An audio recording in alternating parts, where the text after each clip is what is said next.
You're listening to Magic from Wherever I'm At with your host, the magician, time traveler, and charmer, Dartagnan.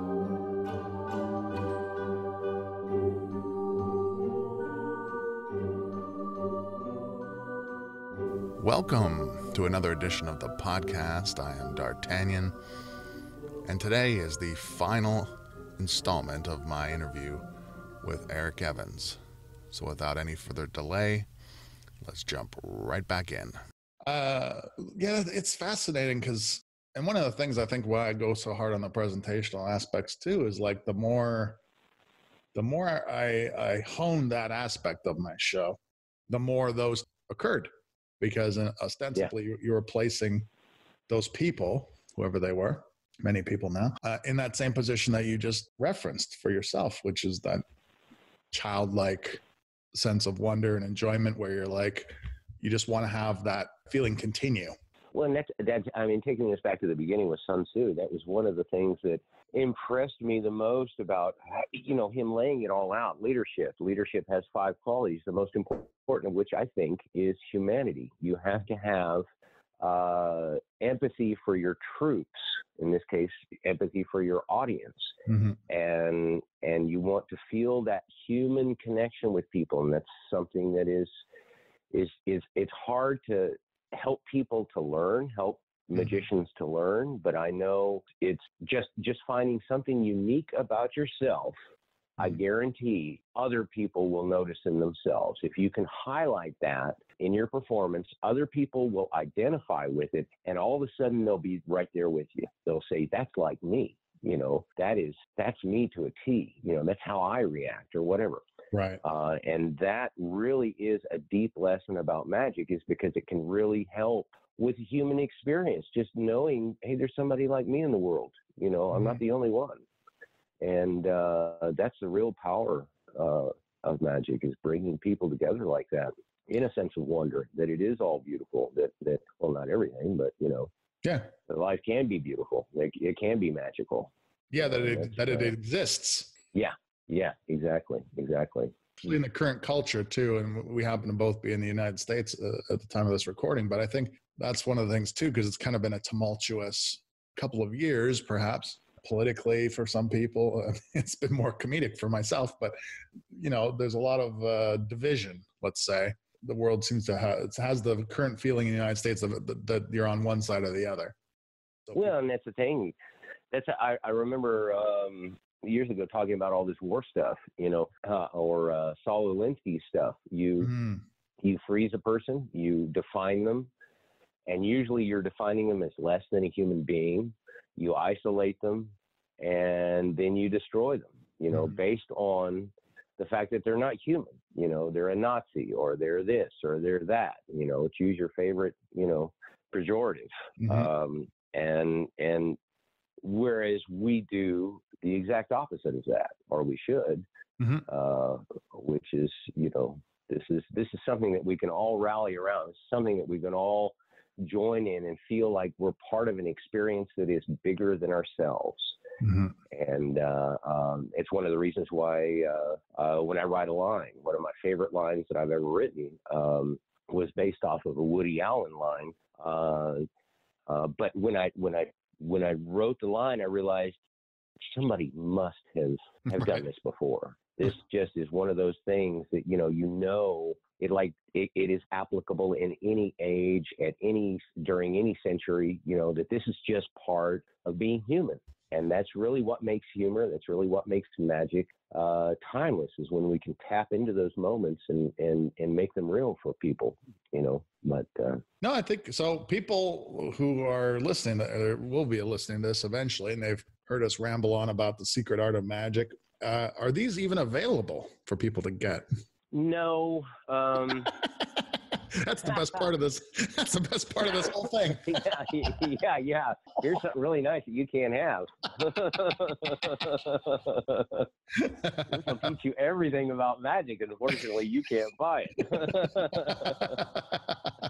I am I did talk with Alan recently, and I talked to him a couple of times over the last year. We had kind of a falling out during the second printing of the book. So I hadn't talked to him in a number of years. Unfortunately, the plates are gone. The original publisher, Sheridan Books, did away with this because I did ask him, you mind doing a reprint? We're sold out, and we've been sold out for 10 years now. So, but I did get permission from him to republish the appendix to the second part, the first appendix in the book, which is like a synopsis, right, and really describes the essential parts of each one of the strategies, the Cheng and Chi relationship. And that's one thing that he did that I think is revolutionary to the 36 strategies, is he divided them into their yin and yang parts, Chi and Cheng. And it makes it very clear what we need to do to make them successful. But so I am kind of, like I said on my Patreon, going back and reviewing the 36 now. I've been doing it for a couple of months now, and will continue. And I plan on building upon it for really the second book. That's right now I'm just kind of recapping them, showing some ways in which I've learned to employ them slightly differently or more fully than when the book was originally published. And we'll see where it takes us. I've got some interested patrons now. I'm going to be doing a Patreon patron drive. So we'll see where that takes us. And if I can build a community there where we can all be discussing these things, that would be great. Because we used to, when the book first came out back in 2003, we had an agreement that on the Magic bulletin boards, there was two at that time, Magic Talk and, well, three. Genie magazine had one, and Magic Cafe was one. The Magic Cafe was that was the giant. And we would see people post on there, hey, just got the Secret Art of Magic, really enjoying the first half. I'm about to start the second half. And then they would drop off. They would just disappear. I think I've heard from those people. Yeah, we wouldn't hear squat from them, but we were looking forward to the discussion and everything else. And we just had to stay out of it because we didn't want people feeling like we were looking over their shoulders. Right. And in some cases, that was really frustrating. Like when Jonathan Townsend said that I was taking Sun Tzu out of context, I wanted to attack him right there and then, say, buddy, okay, put up or shut up. How am I taking this guy out of context? Just please try and explain to me how you know more about Sun Tzu than I do, now that I've read about 20 different translations and have studied it for the last 2 years of my life. Well, what do you know that I don't? But I bit the bullet. I didn't say anything. And unfortunately, like I said, there was post after post of guys just dropping off the map once they had got to the second half. And I don't know what the problem was there. I really don't. To me, it's very straightforward, but that's one reason why I'm going back now and kind of breaking down the different categories of strategies. What are real true strategies? What are tactical maneuvers? What are ruses? That sort of thing. Yeah. And trying to line it all out so people can see, because all of this stuff is incredibly fascinating for me. And I did not have this kind of paradigm. I did not have this kind of structure when I was a kid. Right. Wanting to study it as a college student, and it just wasn't there for me. So I don't, if we're going to advance this art, if this art is going to advance into becoming a respectable art, we've got to do this kind of work. It's absolutely essential so that we can teach it. So that we can pass it on. I mean, I know it's been passed on now by word of mouth largely. I think I heard it one time. I think it was Eugene Berger said that more books have been published on magic in the last century than have been published on all the other arts combined throughout time. And I don't know if that's true or not, but it's certainly representative of the state of affairs. Unfortunately, our idea of what it is to teach magic is to teach tricks. Yeah. And the tricks themselves are interchangeable widgets. They just don't matter all that much. And as soon as a magician, as soon as you can get your mind around that, then you'll be well on your way to achieving mastery. But if you don't get that, you'll always be a neophyte. You'll always be a dabbler. or be a trickster, as you put it. You know? Yeah, a term I borrowed from the literature itself. Yeah. Well, I think that's the unfortunate part is like, you know, or the fortunate part. You could look at it, of course, both ways, which is, you know, I started in magic really late. And in many ways, I think that was a benefit to me. And we happen to be alive at a time where there's probably more magic on TV and stuff than maybe ever. But it's in my opinion, it's of a vastly lower quality. And so I think maybe it's time to turn in the other direction. And you know, so I know you like myself, you're doing your damnedest and have over time to, such as the publication of this book, to prop that up, to help do your part to raise it back up, because people just need good examples, I think, too, of what is possible and what you know, good magic really does look like or feel like, perhaps more importantly. But it's not just a trivial thing. No, it's not. It's not. And that's one of the reasons I think your life is a testament to Eugene Berger the same way, Bert Allerton the same way. I mean, there were magicians that came to it later on in life. They had an interest in children, but they pursued professional careers. And then, you know, around 40 years of age, they decided to go into magic, and they rose to the top of their fields because they knew who they were. You know, they were fully formed men, and they had a good idea of their character, of their style, all of that. They arrived fully equipped back into magic. And as a result, I mean, they may not have been the most adept sleight of hand artists in the world, but by God, they had a presentation and they were memorable and rose to the top of the field. And that's something that I think a lot of guys forget. They get tied up in that world. Thank God I met Cellini, because I was definitely one of those move monkeys. You know, I had an ego the size of Fort Knox, and thinking that I could do things that not many guys with cards could, or not many guys with coins could, or, you know, when all of that is just silliness. It's just so silly, so trite. Yeah, I think we were much the same in that regard too, because I've always been accused of being modestly arrogant. And but one of the things that really struck me, because I sort of, like I said, came into it so late, and one of the first real magic experiences I have was attending, when I found out about magic again, because I'd sort of known it always existed but wasn't really involved, was attending a lecture for the first time. And I remember thinking to myself, because I expected to go there naively at the time, even though I was like 28. I went there thinking, okay, I'm going to be around a bunch of people who are eager to perform.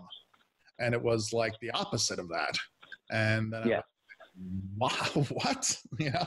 And I was like, these are not the people, basically, that I should be availing myself. And then it took me like another 10 years, basically, to latch onto people like yourself and people who actually pursued performing as like a daily event. Yeah, and that's I guess if you I don't know if was it Napoleon Hill or something that said, you know, if you want to be successful, find successful people, you know, and emulate what they do.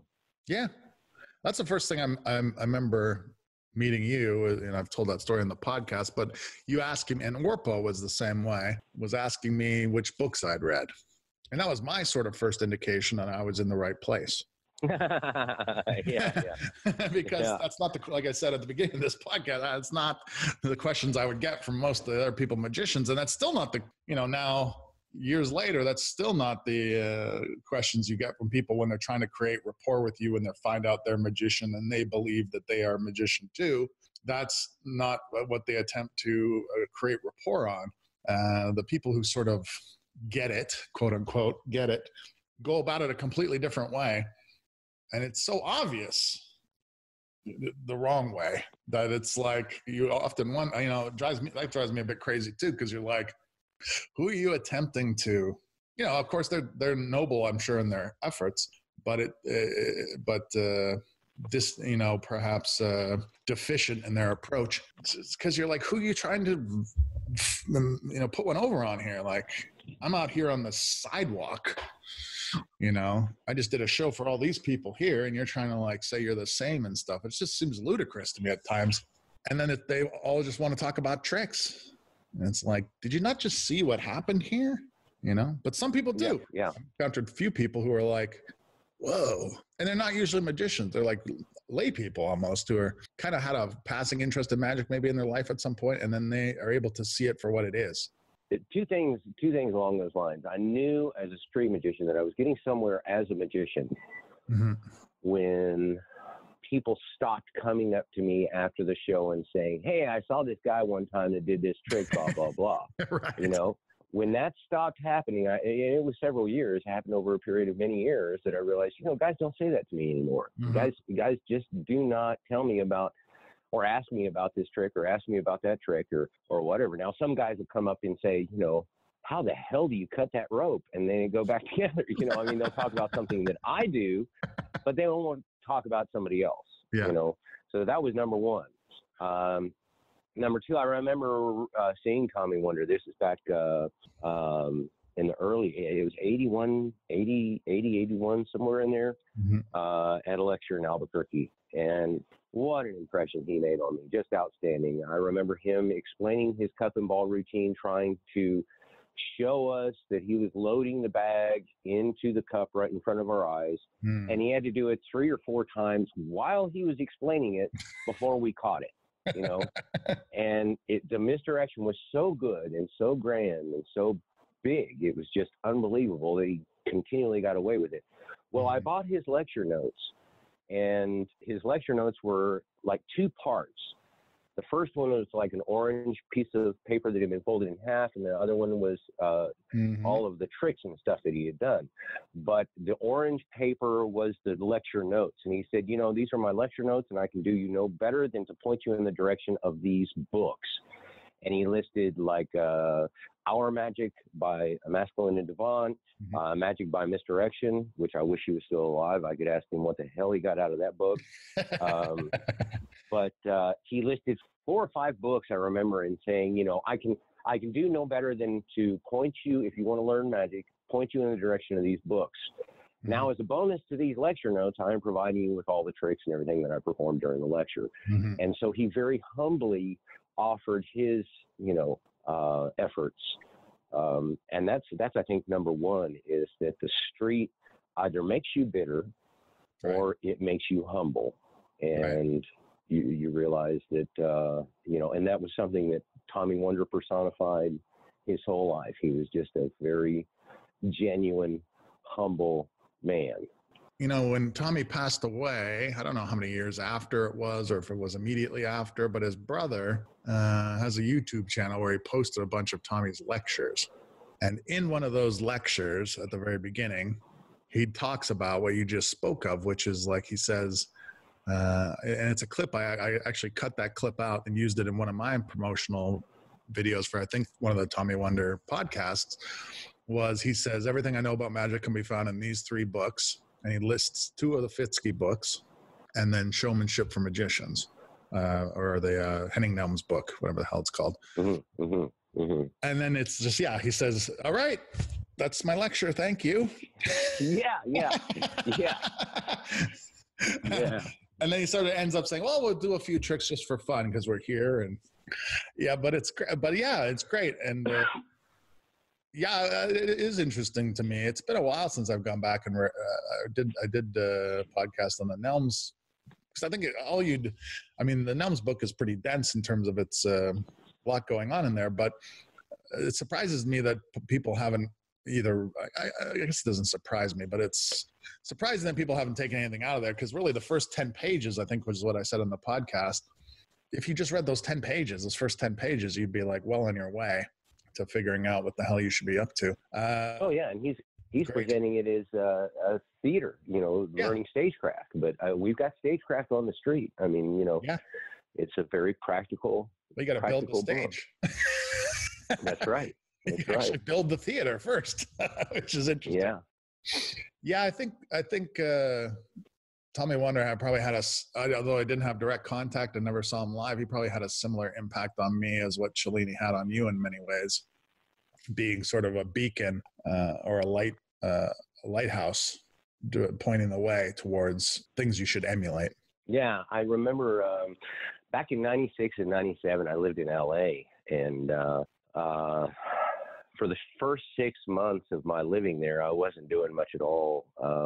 kind of physically recovering from health crisis. And I remember talking with Cellini on the telephone, and he said, have you been to the castle? And I said, no, I don't really want to go there. Don't have any use for it. I had already been there a couple of years previous and saw it for what it was and thought of it much like Slidini did, which was, it's a club for a bunch of drunk magicians. And so I didn't have any interest in. Jim said, you've got to go in there. You've got to go see those magicians. I really want you to get in there and educate yourself as to what's going on. And so I did. And for the next 6 months, I was in there practically every night. I never became a member. The next year, I started performing in the parlor. I performed 4 weeks there in 1997. And really enjoyed it. I ended up loving the place and loving a lot of the guys there, had a group of friends, and never became a member. That was one of the things that I absolutely would not do. I was not going to pay magicians to join a club.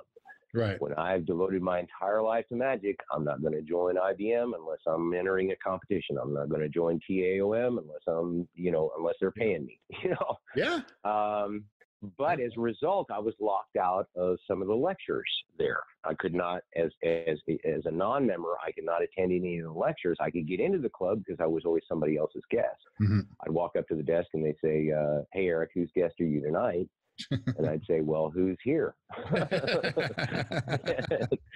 And get in the club. Well, there were 2 lectures that I wanted to see. One was Tommy Wonder and one was Eugene Berger during that year, 1997. And so I went in, knocked on the backstage door 15 minutes before their performance and said, look, I saw you back in the early 80s in Albuquerque and loved your work, but I'm not a member here. Can I possibly be your guest and see your lecture? And both of them, the 2 men that I asked, were kind enough to pre-seat me in the theater before so I could see their lecture. And so I was one of all of the members were filing in, and here is Eric sitting in the front row. And they've got to sit in aisle Z. At the back. So he was both of them just changed my life back all those years ago. Yeah, I mean, I did a whole podcast about my encounter with Eugene at his house. And he was one of the most gracious and engaging people, in magic that I met. And he remembered me a year later when I saw him at Magic Live. And he had a lot of funny things to say. But he would also, and I think said this I'm sure I said this in the podcast, was he had actually directed me to the hotel where Bert Allerton performed. And it was called. Oh, yeah. It changed its name. But the pump room. Yeah. Yeah. And, you could go down in the basement and see the pictures because they had all the old pictures put into like a museum almost. Yeah, that was fantastic because I wouldn't have known that if he hadn't told me because it didn't cross my mind right away. And I thought that's probably, long since gone. And no, they had all these fantastic photos and several of them had Bert Allerton in them with the bird cage and stuff. And it was fantastic. I was like, man, he really did me a solid there of directing me to that, and I just met him. Yeah, he was a great guy. It was great magician as well as great fella. Yeah, we've lost a lot of good people over the last couple of years that are good examples of what to do. So to wrap this all up, we've gone on now. This will be great because this will save me from having to do too many podcasts this year, 2020. You're done. Exactly. I'm done. It's over now. Before the year even starts. What's something you want to leave everybody with? If you could dispense another piece of advice or some parting thoughts for this now or in the future, what might that be?